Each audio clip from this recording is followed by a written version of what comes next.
this project, you'll need a glass jar. It doesn't necessarily have to be a glass jar.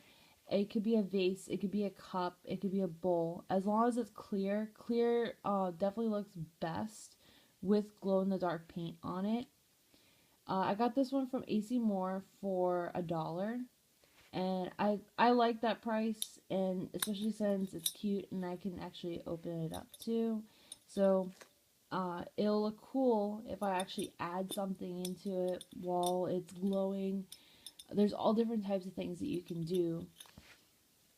Next, you will need glow-in-the-dark paint. I got this from AC Moore as well. I got it for $3. And this one actually doesn't look like it will wear out. It looks like as long as I just have it in sunlight for some time and then put it in the dark, it'll glow. It doesn't say anything about how it'll fade, but I'll get back to you guys on that to see how well it actually works.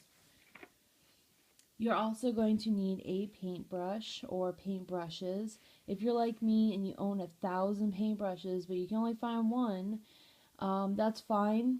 It can be any size that you want it to. I thought this one would be perfect for like the bigger sizes of the dots I'm going to be putting. And if you wanted something a little bit smaller, you can actually use the end of the paintbrush as well.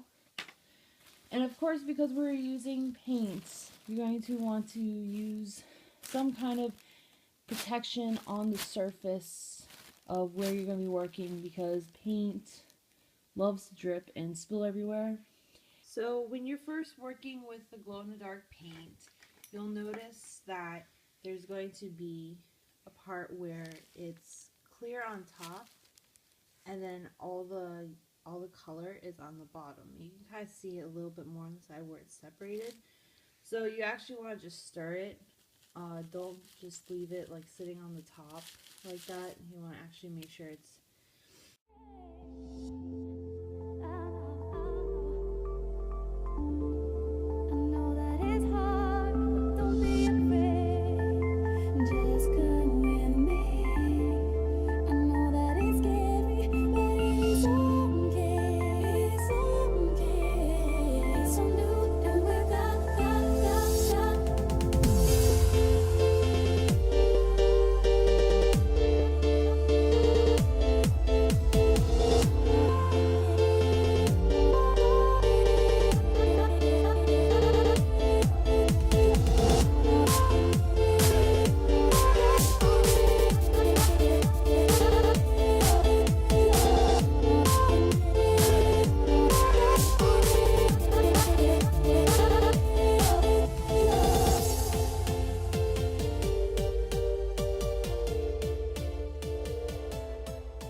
So as soon as you guys are done, you want to let the paint dry.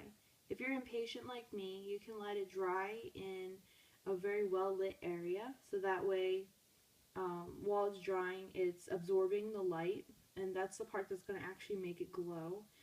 And so you can go ahead and keep doing that.